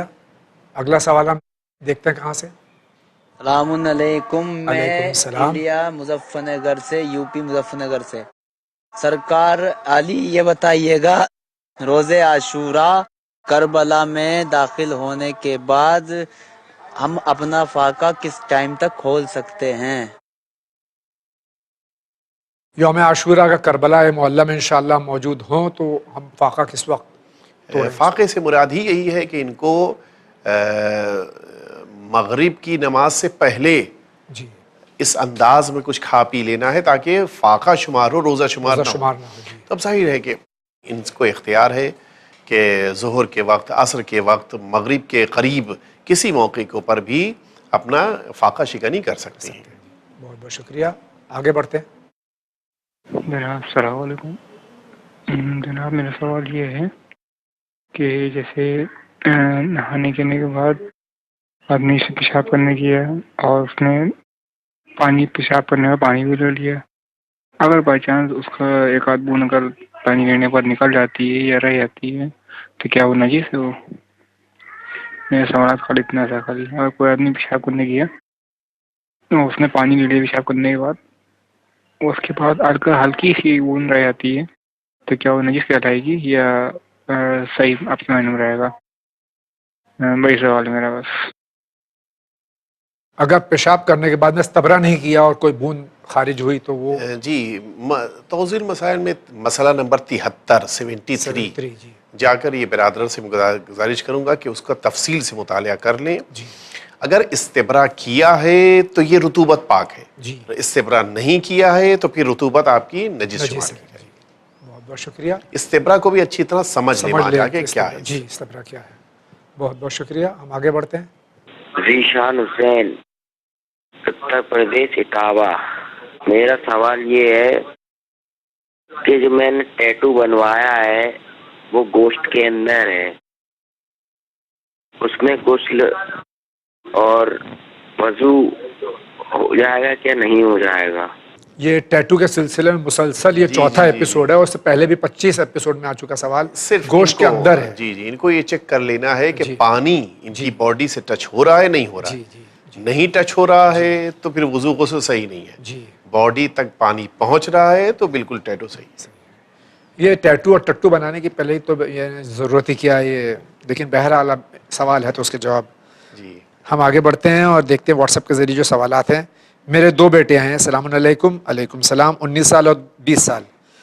دونوں کہنا نہیں سنتے. ہم نے ان کو دین اور دنیا دونوں کے اصول بتائے لیکن یہ کہنا ماننے کو تیار نہیں ہے. کیا کیا جائے؟ شروع پروگرام میں بھی یہ بات عرض کی تھی ایک برادر کے سوال میں کہ رب اجعلنی مقیم الصلاۃ ومن ذریتی ربنا وتقبل دعائی. اس دعا کو ضرور, جو قرآن مجید کی آیت شریفہ ہے, اس کو اپنے سجدے میں ضرور پڑھیں انشاءاللہ. یہ ایک سوال ہے کہ کیا حالت نجاست میں کلام پاک کی تلاوت کی جا سکتی ہے؟ ہم کو 7 آیتوں سے زیادہ پڑھنے کے لیے مکروہ قرار دیا گیا ہے, لیکن اجازت ہے. لیکن یہ توجہ رکھنی چاہیے کہ اگر وضو نہیں ہے یا واجب غسل نہیں کیا ہے تو ہم مس نہیں کر سکتے. قرآن مجید کے حروف کو ہم ٹچ نہیں کر سکتے, لیکن پڑھنے کی اجازت دی گئی. 7 آیتوں سے زیادہ پڑھنا مکروہ ہے, لیکن اگر آیات جو جن میں سجدہ ہے واجب سجدہ, وہ ہاں ان کو نہیں ہم نہیں پڑھ سکتے. بہت بہت شکریہ. السلام علیکم. علیکم السلام. یہ امروہے سے ان کا سوال یہ ہے کہ ممی پاپا پر شک کرتی ہیں تو میں ایسا کیا کروں کہ ممی شک نہ کریں؟ دوسری چیز یہ کہ یہ معلوم کرنا چاہیے کہ وہ کس مزاج کی ہیں. اگر شکی مزاج ہیں تو اس کا الگ علاج ہے, اور اگر کوئی پرٹیکولر میٹر ایسا آ گیا ہے جس کی بنا پہ شک ہو رہا ہے تو اس کا علاج الگ ہے. لہٰذا پہلے یہ طے کر لیا جائے کہ کیا مشکل کیا ہے, مرض کیا ہے. شکی مزاج ہے تو اس کے لیے کچھ دعائیں ہیں کہ جن دعاؤں کو پڑھنے کی ضرورت ہے. اگر کوئی خاص میٹر ہے کہ جس کی بنا پہ شک پیدا ہوا ہے تو شک دور کریں, تو شک پہلے دور کرنا ہوگا. دوسرا سوال یہ ہے کہ اگر کوئی لڑکا کسی لڑکی سے کہے کہ میں تمہیں پسند کرتا ہوں تو یہ صحیح ہے یا غلط؟ اگر یہ شوہر زوجہ ہیں تو کوئی مشکل ہی نہیں ہے. جی. یا بہن بھائی ہیں, ماں بیٹے ہیں, تو اس میں کوئی مشکل نہیں ہے. جی. یہ ایک کا سوال یہ ہے اگر کوئی لڑکا کسی لڑکی سے فون پر, یعنی یقیناً یہ کہ نامحرم سے بات کرنا جو ہے کیسے؟ جی نامحرم سے اس حد تک بات کرنا کہ جس سے لذت اور گناہ کا خطرہ نہیں ہے, اس حد تک تو ٹھیک ہے. لیکن جہاں سے بات آگے بڑھی تو پھر شریعت بھی آگے بڑھ کے منع کر دے گی, حرام ہو جائے گی. السلام علیکم. علیکم السلام. ان کا سوال یہ ہے کہ شیعہ لڑکا اگر غیر شیعہ لڑکی سے شادی کرے تو کیا یہ صحیح ہے؟ یہ میسم صاحب ہیں. غیر شیعہ کا دائرہ بہت وسیع ہے. آپ کے لیے بہتر ہے کہ آپ اپنے علاقے کے عالم دین سے تفصیلی مسئلہ دریافت کر لیجئے. دیکھیے کفر جو قرار دیا جاتا ہے وہ ایمان کا ایمان والوں کے ساتھ ہوتا ہے. محرم میں سر پر مہندی لگانا کیسا ہے حضرت, یہ بتا دیجیے آپ. کئی وجوہات سے مہندی لگائی جاتی ہے. اگر اس لیے ہے تاکہ خوشی اور فرحت محسوس کریں تو اس صورت میں نہج البلاغہ میں امیر المومنین کا وہ جملہ موجود ہے کہ جس موقع کے اوپر پوچھا گیا کہ یا امیر آپ کے سر کے بال سفید دکھائی دے رہے ہیں, تو اس موقع کے اوپر آپ نے فرمایا تھا کہ میں رسول اللہ کے غم میں غمزدہ ہوں, اس بنا پر میں نے خضاب استعمال نہیں کیا ہے. تو اگر یہ عنوان ہے تو یقیناً باعث ثواب ہے. لیکن اگر کوئی اور وجہ ہے کہ جس کی بنا پہ سر میں مہندی لگانی پڑ رہی ہے تو کوئی مشکل نہیں, کوئی مسئلہ نہیں. دوسرا سوال ہے کہ حضرت آدم اور حضرت حوا ان کا نکاح کس نے پڑھایا اور گواہ کون تھے؟ دیکھیے پہلی بات تو میں دوسرے سے شروع کروں کہ ہماری وہاں نکاح کے موقع پر گواہ کی شرط نہیں ہے، طلاق میں شرط ہے۔ دوسری بات میں عرض کروں کہ ہم لوگ معمولاً اس لیے یہ بات پوچھتے ہیں کہ ہماری سوسائٹی میں جب نکاح ہوتا ہے تو 2 عالم بلائے جاتے ہیں، کیونکہ ہم خود جانتے نہیں پڑھنا، چونکہ ہم خود عربی زبان میں صیغے نہیں پڑھ سکتے، ورنہ آپ عربوں میں چلے جائیے تو متعدد ایسے نکاح ملیں گے جس میں لڑکا لڑکی صرف یہ 2 آدمی بیٹھے ہیں آپس میں نکاح کر رہے ہیں، تو کوئی مشکل ہی نہیں۔ کیوں؟ لڑکی بھی عربی جانتی ہے، لڑکا بھی عربی جانتا ہے، اس کو ایجاب کرنا ہے، اس کو قبول کرنا ہے۔ جو کام 2 عالم کرتے ہیں وہ کام وہ 2 آدمی کر سکتے ہیں کہ جو عربی جانتے ہیں، اور ہمارے عقیدے کے اعتبار سے جناب آدم اور جناب حوا عربی جانتے تھے، وہاں ضرورت ہی نہیں تھی کہ کسی تیسرے کو شامل کیا جائے کہ جو ان کا عقد پڑھے، کہ جو ایک سوال ہندوستان میں بہت پوچھا جاتا ہے اور یہ ہمارے وہاں کا سوال ہے، اس وجہ سے کہ ہمارے وہاں ہندوستان وغیرہ میں نکاح پڑھنے کے لیے 2 عالموں کی ضرورت ہوتی ہے، ورنہ آپ عرب چلے جائیے تو وہاں ایسی ضرورت بہت سارے اوقات نہیں ہوتی ہے۔ بہت بہت شکریہ۔ ایک سوال ہے ممبئی سے، جتنا بھی پڑھوں بھول جاتی ہوں، کوئی دعا ایسی بتائی جس سے کہ میموری میری شارپ ہو جائے؟ قرآن مجید کی تلاوت زیادہ سے زیادہ آپ کیجئے، انشاءاللہ آپ کی میموری شارپ ہو جائے گی۔ صبح میں اٹھ کر اگر آپ نیم کی داتون سے مسواک کریں تو چونکہ روایت موجود ہے، اس بنا پہ یقیناً آپ کو اس کی برکتیں حاصل ہوں گی انشاءاللہ۔ السلام علیکم۔ علیکم السلام۔ ان کا سوال یہ کہ اگر قبرستان میں قبر کھود کر اس پر مسجد بنائی جائے تو اس پہ کیا نماز پڑھنا صحیح ہے؟ بڑا مجمل سوال ہے، اس لیے کہ اگر صرف یہی بات ہے کہ قبر کھود کر مسجد بنائی گئی تو یہ سوال کیسے ممکن ہے؟ اس کے معنی یہ ہے کہ اس میں اور بھی کوئی بات ہے کہ جو نہیں بتائی گئی، بس اتنا ہی پوچھا گیا ہے، ورنہ کھدائی تو ہوگی۔ آپ کہیں بھی مسجد بنائیں، گھر بنائیں، کچھ بھی بنائیں تو کچھ نہ کچھ تو کھدائی ہوگی۔ ایک چیز ہمیں ذہن میں رکھنا چاہیے کہ جس جگہ کے اوپر میت دفن کر دی جاتی ہے وہ میت کے وارث اس جگہ کو خرید نہیں لیتے۔ ہمارے وہاں یہ تصور ہے کہ زمین گویا وہ پھر اس کے وارثوں کی ملکیت ہو گئی، ایسا نہیں ہے، وقتی طور پہ اس میں دفن کیا گیا ہے۔ لہٰذا یہ سوال چونکہ ابھی غیر واضح ہے، لہٰذا کوئی فیصلہ کن جواب اس کا ممکن نہیں ہے۔ ہمارے روزی میں برکت نہیں رہتی اور گھر میں شانتی کے لیے کچھ بتائیے، یہ ثقیف بلخیہ ممبئی سے سوال کر رہے ہیں۔ اس کے معنی یہ ہے کہ گھر میں کوئی ایسی چیز ضرور ہے کہ جس کی بنا پر روزی کے لیے دروازہ بند ہوا جا رہا ہے، پہلے سبب تلاش کرنا ہوگا۔ ہمارے وہاں روایات میں 7-8 چیزیں بیان کی گئی ہیں کہ جن کی بنا پر گھر سے برکت اٹھ جاتی ہے، مثلا گھر میں جالا رکھنا، مثلا رات میں گھر میں کوڑا رکھنا، اس میں بہت ساری چیزیں ہیں، تو ان ساری چیزوں پہ پہلے توجہ۔ اس کے بعد گھر میں یہ دیکھنا ہے کہ واجبات کی کتنی پابندی ہے، محرمات سے کتنا پرہیز ہو رہا ہے۔ اس کے بعد تیسرا مرحلہ یہ آتا ہے کہ پھر کچھ ورد، کچھ دعائیں، کچھ نمازیں الگ سے پڑھی جائیں کہ جن کی بنا پر روزی میں برکت پیدا ہو جائے۔ شیخ عباس قمی علیہ رحمت اور رضوان نے اسی مفاتیح الجنان میں اپنی نمازوں کے اختتام میں آخری سجدے میں جس دعا کی تاکید کی ہے وہ دعا یہ ہے کہ جس کو پڑھنے سے یا خیر المسئولین و یا خیر المعطین ارزقنی ورزق عیالی من فضلک فإنک ذو الفضل العظیم، یہ دعا بڑی تاکید وارد ہوئی ہے، اس کو مفاتیح الجنان سے نکال لیجئے، یاد کر لیجئے، آخری سجدے میں ضرور پڑھیے، انشاءاللہ اگر شروع کی 2 چیزیں ہیں تو انشاءاللہ ضرور گھر میں برکت آئے گی، اور گھر میں انشاءاللہ شانتی بھی آئے گی، شانتی بھی آئے گی انشاءاللہ، اشانتی دور ہوگی، شانتی انشاءاللہ۔ السلام علیکم۔ علیکم السلام۔ میرا سوال یہ ہے کہ امام مہدی اجل اللہ تعالیٰ فرجہ شریف کا نکاح ہوا یا نہیں؟ بہت ان کو فکر ہے۔ جی، ایک چیز کو ہمیں ذہن میں رکھنا چاہیے کہ اور اگر ہوا تو کس کے ساتھ ہوا یہ بھی بتا دیجئے آپ۔ جی ایک چیز ہمیں ذہن میں رکھنی چاہیے کہ حضور اکرم نے فرمایا ہے کہ النکاح من سنتی فمن رغب عن سنتی فلیس منی۔ جی، رسالت میں آپ کی سنت ہے اور یہ وارث پیغمبر ہیں، بے شک، جی، ان سے بہتر سیرت پیغمبر پہ عمل کرنے والا اس دنیا میں کوئی نہیں ہے، سوال ہی نہیں ہوتا۔ تو پھر اس کے معنی یہ ہے کہ انہوں نے یقیناً عقد فرمایا ہے، ہمارا علم نہ ہونا اس بات کی دلیل نہیں ہے کہ نہیں ہے۔ روایات میں حتیٰ حضرت کے ازواج اور اولاد کی صحت اور ان کے سلسلے میں دعا وارد ہوئی ہے، اس کے معنی کہ ہیں۔ بہت سارے اوقات بہت ساری چیزوں کا ہمیں علم نہیں ہوتا. علم کا نہ ہونا اور ہے, وجود ہونا اور ہے. نام کا کوئی جو ہے وہ ضروری نہیں کہ مخدرات عصمت کا طہارت کا نام ضروری نہیں کہ نام ہو, نام ہم کو نہ بھی علم ہو. اچھا, دوسرا سوال یہ ہے کہ یہ اشفاق احمد کشمیر بڈگام سے سوال کر رہے ہیں. میرا سوال ہے کہ کالا کپڑا یہ لگانا کہہ رہے ہیں یعنی زبان کے حساب سے پہننا, اور اس میں نماز کیا پڑھی جا سکتی ہے سیاہ لباس میں؟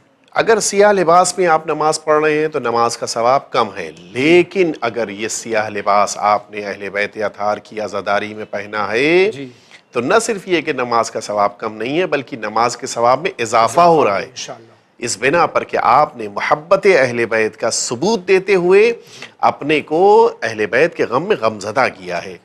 عام حالات میں سیاہ لباس مکروہ ہے, حالت نماز میں اگر ایام عزا میں آپ نے پہنا ہے تو مکروہ نہیں ہے. بہت بہت شکریہ. یہ اشفاق احمد صاحب دار کشمیر بڑگام سے سوال کر رہے ہیں. ان کا سوال یہ ہے کہ تعویذ پھر ان کا لگانا, تعویذ پہننا, اور ہمارے شیعہ فرقے میں اس کا کیا ذکر ہے؟ کیا تعویذ ہم لگا سکتے ہیں, پہن سکتے ہیں؟ تعویذ پہننے کا تو ذکر آیا ہے, حتیٰ خود رسالت مآب نے سرکار امام حسن سرکار امام حسین کے گلو مبارک میں تعویذ کو آویزاں فرمایا ہے. تو روایتوں میں تو تعویذ کا ذکر آیا ہے, حرص کا ذکر آیا ہے, تعویذ کا ذکر آیا ہے, وہ تو روایات میں آیا ہے. السلام علیکم. علیکم السلام. ان کا نام عمران ہے. ان کا سوال یہ ہے کہ اگر میرے باس مجھے بونس دیں جو کہ مجھے پتا ہے کہ وہ حلال طریقے سے نہیں رکھے, ان کا بونس لینا, اگر یہ یقین ہے 100% کہ اس کا ہر حصہ حرام ہے تو نہیں لیں گے. لیکن اگر ذرا بھی ڈاؤٹ ہے یا یہ پتا ہے کہ باس کی ایک درآمد حلال ہے کچھ حرام ہے, اور یہ پاسبلٹیز میں سے ہے کہ یہ بونس مجھے حلال پیسے میں سے مل رہا ہو تو لینے میں حرج نہیں. یہ ایک سوال ہے. السلام علیکم. علیکم السلام. بنگلورو سے چینل ون ان کیا نہیں آ رہا ہے, تو میں نے ابھی عرض کیا تھا کہ ایئرٹیل جو کہ تقریباً 1 کروڑ سے زیادہ اس کے ویورز ہیں اور ویورشپ ہے اس کی, ان کے کنیکشنز ہیں. آپ اگر آپ کے علاقے میں کسی وجہ سے چینل ون نہیں آ رہا تو آپ ایئرٹیل DTH پر یہ دستیاب ہے, چینل نمبر 699. آپ اس کو ڈش لگائیے, انشاءاللہ آپ کے گھر میں یہ چینل فوراً آ جائے گا. السلام علیکم. علیکم السلام. کیا 1 سے 10 محرم کے دنوں میں صدقہ نکال سکتے ہیں؟ یہ عباس صاحب, کیف عباس صاحب ہیں لکھنؤ سے. نکال سکتے نہیں بلکہ زیادہ نکالنا چاہیے, بالخصوص ان عزاداروں کے لیے کہ جو آقا حسین کی عزاداری کر رہے ہیں. ہمیں تو بہتر طریقے سے ان کے لیے صدقہ نکالنا چاہیے. صرف ان کے لیے نہیں بلکہ ان کے لیے بھی جو زیارت پہ گئے ہوئے ہیں, ان کے حق میں بھی خاص طور سے زائرین حرم. علامہ امینی بہت بزرگ عالم دین گزرے ہیں, اور صاحب الغدیر وہ اپنی وصیتوں اور نصیحتوں میں جملہ کہتے تھے کہ شب عاشور اور شب تاسوعا یعنی 8 محرم گزر گئی اس کے بعد جو شب آ رہی ہے, فرماتے تھے کہ ان 2 شبوں میں اپنے زمانے کے امام کی طرف سے زیادہ صدقہ نکالا کرو. اس کی وجہ بھی انہوں نے لکھی ہے کہ یہ وہ تاریخیں ہیں کہ جن تاریخوں میں اور جن شبوں میں حضرت زیادہ غم زدہ ہیں, زیادہ ان کا دل دکھی ہے, لہٰذا ان کے حق میں زیادہ صدقہ نکالنا چاہیے. مومنین کے حق میں, عزاداروں کے حق میں, زائرین کے حق میں, اور بالخصوص الگ سے زمانے کے امام کا صدقہ ضرور نکالنا چاہیے. آئیے ایک بار پھر سے ٹیلی فون کی طرف رجوع کرتے ہیں, دیکھتے ہیں کہاں سے یہ کال. ہم فرح عباس جعفری بول رہے ہیں لکھنؤ سے. مولانا صاحب میرا سوال یہ ہے کہ محرم میں مچھلی نہیں کھانی چاہیے, لوگ ایسا کہتے ہیں, آپ بتائیں کہ مچھلی کھا سکتے ہیں یا نہیں.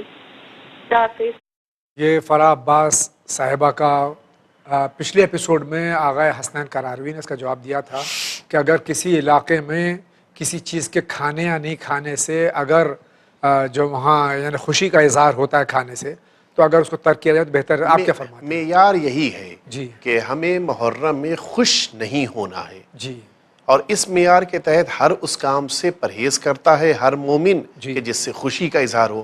نیا کپڑا نہیں پہنتے, کیوں؟ خوشی. گھر میں کوئی مثلا برتھ ڈے اگر بچے کی آ گئی تو نہیں مناتے, کیوں؟ اس لیے کہ خوشی کا ایک عنوان آ جاتا ہے. اسی طرح سے ہندوستان کے بہت سے علاقوں میں مثلا کڑھائی نہیں چڑھتی, کیوں؟ خوشی کا عنوان پیدا ہو جاتا ہے. انہی میں سے ایک ہے مچھلی کا کھانا. تو جن علاقوں میں اس چیز کو خوشی کا عنوان سمجھتے ہوئے عزاداری کے ایام میں ترک کیا جاتا ہے, بہتر ہے کہ ایام اعضاء میں اس کو نہ اختیار کیا جائے، اس لیے کہ آقا کی محبت میں ہر وہ کام جو آپ اختیار کر رہے ہیں وہ آپ کے لیے باعث اجر ہے اگر شریعت کے دائرے میں ہے۔ انشاءاللہ، بہت بہت شکریہ، ہم آگے بڑھتے ہیں۔ السلام علیکم۔ وعلیکم السلام۔ میں سید محمد احمد نقوی میرٹھ شہر سے بول رہا ہوں، اور میرا سوال ہے کہ آج کل فیک آئی ڈی جیسے کہ ہمیں مسائل پوچھنے ہوتے ہیں تو سیستانی صاحب کی بھی فیک آئی ڈی چل رہی ہے، تو اس میں بہت کنفیوژن پیدا ہو رہا ہے۔ کوئی بھی مسائل ہمیں پوچھنا ہوتا ہے، نیٹ پہ ڈالنا ہوتا ہے، لیکن بہت کنفیوژن ہوتا، تو پلیز آپ اس کا سلوشن دیجیے کہ کس طرح ہم ان کی صحیح آئی ڈی یا آپ کچھ ایسا ذریعہ بتائیں کہ ہمیں صحیح مسائل کا جواب مل سکے۔ شکریہ۔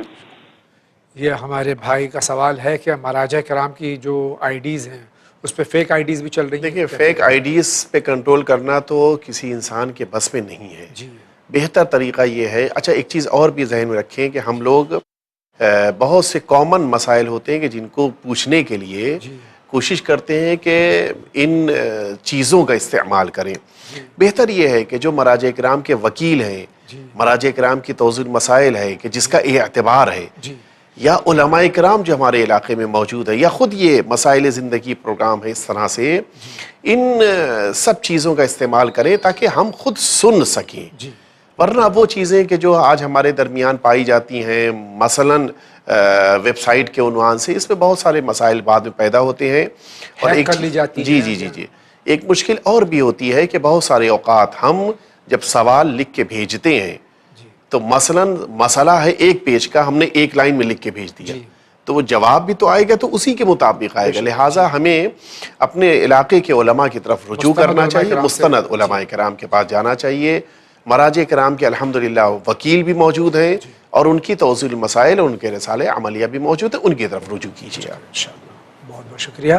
اگلا سوال ہم دیکھتے کہاں سے۔ السلام علیکم، میں افسر حسین بول رہا ہوں لکھنؤ سے۔ میرا سوال یہ ہے کہ ایک جگہ کے اوپر اگر یا حسین یا علی لکھا ہوا ہے تو اس کے اوپر سجدہ کر سکتے ہیں یا نہیں؟ جو اکثر مہر سجدگاہ جس کو کہتے ہیں اس پہ اگر اہل بیت علیہ السلام آیت اللہ العظمہ آغا ثانی نے اجازت دی ہے۔ جی بہت بہت شکریہ، آگے بڑھتے ہیں۔ السلام علیکم۔ السلام۔ ہمارا کوشچن یہ ہے کہ مقام ابراہیم کے علاوہ اگر باہر طواف کریں ہمارا طواف ہوگا کہ نہیں ہوگا؟ بس حج یا عمرے کے لیے جو تشریف لے جاتے ہیں مقام ابراہیم کے اور خانہ کعبہ کے درمیان اس سے کرنا ہے یا باہر سے بھی کر سکتے ہیں ہم طواف؟ جو آغا نے اپنی تو وہ کتاب کے جو حج سے متعلق ہے اس میں جملہ لکھا ہے، مسئلہ لکھتے ہوئے کہ طواف خانہ کعبہ اور طواف خانہ کعبہ اور مقام ابراہیم کے درمیان ہونا چاہیے، اور دونوں کے درمیان 26.5 ہاتھ کا فاصلہ ہے، لیکن جس طرف ہجر اسماعیل ہے اس طرف فاصلہ گھٹ کر 6.5 فٹ رہ جاتا ہے۔ کوشش یہی کرنا چاہیے کہ اسی فاصلے میں ہو، لیکن مجبوری کی حالت میں ذرا باہر نکلا جا سکتا ہے، لیکن امکانی صورت میں اس حد سے باہر نکلنا خلاف احتیاط ہے۔ بہت بہت شکریہ، واضح ہو گیا انشاءاللہ۔ دیکھتے ہیں اگلا سوال کہاں سے۔ سید راغب حسن، بھاگلپور۔ روزہ اور فاقہ میں کیا فرق ہے؟ یہ بھاگلپور بہار سے ہمارے بھائی کا سوال ہے کہ روزہ اور فاقے میں کیا فرق ہے؟ روزہ اس عبادت کو کہتے ہیں کہ جس میں ایک وقت مقررہ پر آپ کو کھانا پینا ترک کرنا ہے، اور ایک وقت مقررہ پر آپ کو کھانا پینا پھر دوبارہ شروع کرنا ہے۔ لیکن فاقہ اس کیفیت کو کہتے ہیں کہ جس کیفیت میں انسان اس وقت مقررہ کے علاوہ کچھ شارٹ پیریڈ کے لیے کھانا پینا ترک کر رہا ہے، کہ جس میں صبح کی نماز سے لے کر مغرب کی نماز تک کے درمیان جو وقت ہے اس میں اگر مکمل کھانا پینا چھوڑ رہا ہے تو وہ روزہ ہے، لیکن اگر بیچ میں کچھ کھا پی لیا ہے اور پھر اس کے بعد اس نے اپنے کھانے پینے کو ترک کیا ہے تو یہ فاقہ کہلائے۔ اور روزے کی اور بھی بہت سے شرائط ہیں۔ جی شرطوں کے ساتھ، شرطوں کے ساتھ وہ شرطیں فاقے میں نہیں پائی جاتی۔ کیا ہے اس میں کوئی نہیں۔ السلام علیکم۔ علیکم السلام۔ مولانا مجھے شادی کے لیے کوئی دعا بتا دیں، میں 2 سال سے بہت سی دعا پڑھ رہی ہوں اور عمل کر رہی ہوں، بہت دعائیں ہیں لیکن ابھی تک میرا جو ہے وہ کام یہ نہیں ہوا ہے، مجھے کوئی دعا بتا دیجئے کہ میری مشکل آسان کرے اللہ تعالیٰ۔ اس سلسلے میں اگر نمازوں کے ساتھ ساتھ، نمازوں کی پابندی کے ساتھ ساتھ سورہ یاسین اور سورہ طٰہٰ، ان 2 سوروں کو پانی پر پڑھ کے اپنے چہرے کے اوپر، اپنے سر کے اوپر ڈال لیں تو انشاءاللہ اس کے اثرات ضرور ہوں گے۔ اب آپ کی اجازت ہے ایک اور سوال لے لیں؟ جی بسم اللہ۔ کیونکہ وقت ختم ہو جا رہا ہے۔ السلام علیکم۔ علیکم السلام۔ قرآن یا نوحے یا مجلس کی CDs یا کیسٹ جن پر کچھ لکھا ہے چھپا نہیں ہے پر اس کے اندر تلاوت یا نوحہ ریکارڈڈ ہے، اس کو ڈسپوز کر سکتے ہیں کیا، یا ٹھنڈا کرنا ضروری ہے؟ اسے ٹھنڈا کس طرح کیا جائے؟ کنیز فاطمہ میگھانی احمد آباد سے سوال کریں۔ اگر اس کو عرف میں توہین اسلام سمجھا جا رہا ہے تو پھر اس کو احترام کے ساتھ ضائع کرنا ضروری ہے۔ بہت بہت شکریہ۔ اور اسی کے ساتھ میں آغاز کے چونکہ ایپیسوڈ کا وہ ختم ہو جا رہا ہے، حالانکہ سوالات بہت باقی رہ گئے ہیں، لیکن اس امید کے ساتھ کہ انشاءاللہ اگلے ایپیسوڈ تک زندگی اگر انشاءاللہ باقی رہی تو آپ کی خدمت میں سوالات ضرور میں پیش کروں گا علماء کے سامنے، اور اس کے جوابات سے آپ مستفیض ہوں گے۔ لیکن تب تک کے لیے اس امید کے ساتھ کہ آپ دعاؤں میں، خاص طور سے ایام اعظام میں ہم سب کو ضرور یاد رکھیں گے، اور پوری بھرپور کوشش ہو ہماری کہ ہم سید الشہداء امام حسین علیہ الصلوۃ والسلام اور ان کے رفقا کی عزاداری اچھے انداز میں، بہترین انداز میں کریں، اور زندگی میں سرکار سید الشہداء امام حسین علیہ الصلوۃ والسلام کی تعلیمات کو اتارنے کی اور عمل کرنے کی پوری کوشش کریں۔ وآخر دعوانا ان الحمد للہ رب العالمین۔